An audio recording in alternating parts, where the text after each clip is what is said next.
What's up, guys? This is Matt Ramsey with the Octave Higher East Voice Studio in Austin, Texas, and this is Octave Higher TV episode 11. Whoop, whoop! So we're talking about allergies and ways that you can prevent them and also ways to sing around them. Stay tuned.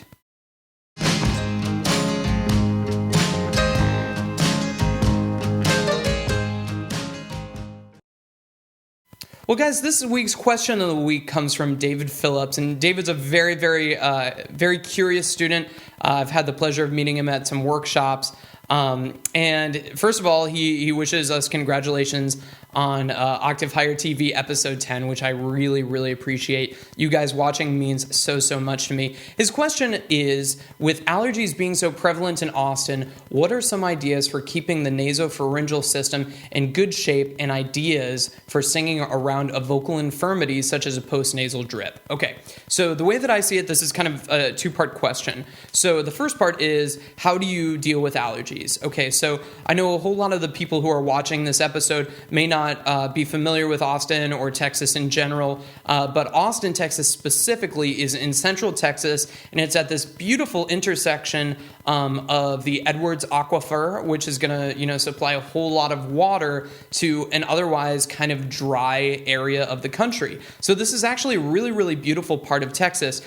So we've got lots of rivers, lots of lakes, and unfortunately lots of cedar trees, and with them lots of mold, lots of ragweed, tons of stuff like that. So if you suffer from allergies and you come to Austin, you're going to suffer from much worse allergies, and a whole lot of people learn this the hard way. So personally for me, I've dealt with bad allergies my whole life. I've had many allergy tests throughout my life, and I'm pretty much allergic to a little bit of everything, at least the most common stuff, pet dander, ragweed, mold, even dust mites. So there's lots and lots of, I would say I've got lots of experience with the subject. A lot of that stuff, especially in the mold, the pollen, and the cedar, tends to aggravate, like David said, the nasopharyngeal kind of area. So I get some postnasal drip sometimes. Sometimes I get really dry. It really just kind of depends on the time of year. But it being the new year, and it's already 70 degrees outside here in Austin, and it is definitely allergy season. So personally what I do is I take a one-a-day loratadine tablet. It goes by, Claritin. There's also Allegra and Zyrtec. And I also use a nasal steroid, like a Flonase or a Nasacort, stuff like that.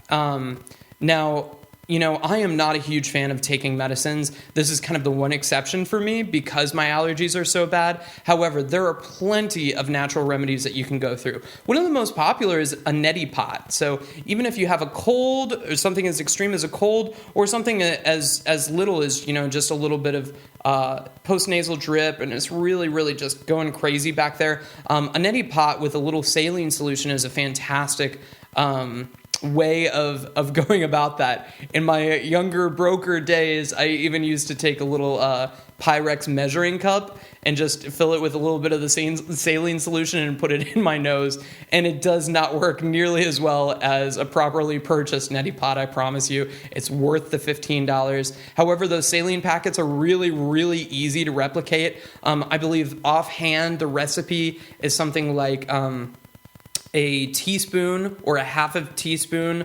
of sea salt mixed in with a pint of water. So it's really just a little bit of salt. And you really don't want to overdo this, so make sure you look it up on your own. But you don't want to overdo this because if you have too much salt in the solution, you're going to end up drying your nasal cavities out, which is even worse.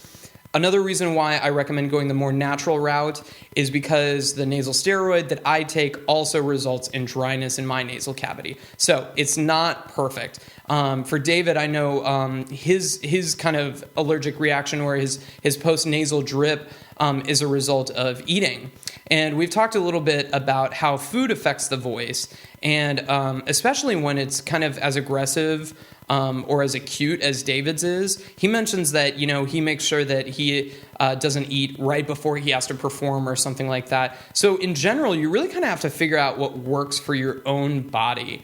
As far as singing around allergies, part 2 here, as far as singing around allergies, really nothing beats a really solid vocal technique. like the Institute for Vocal Advancement Technique, speech level singing, whatever it is, as long as you're working with registration constantly, that is the main important thing about these techniques, especially when you're dealing with postnasal drip that could lead to inflammation of the vocal folds, which can make it more difficult to achieve different registers easily, which is why it's so important that you're always working on expanding your range, even if you're not going to use that entire range, really stretching it out so that the part that you do sing in sounds as great as possible. Well, David, I hope this answers your question. I really appreciate your support and the kudos. And thanks to all of you, those of you who are watching. And I hope you have a great week. Bye.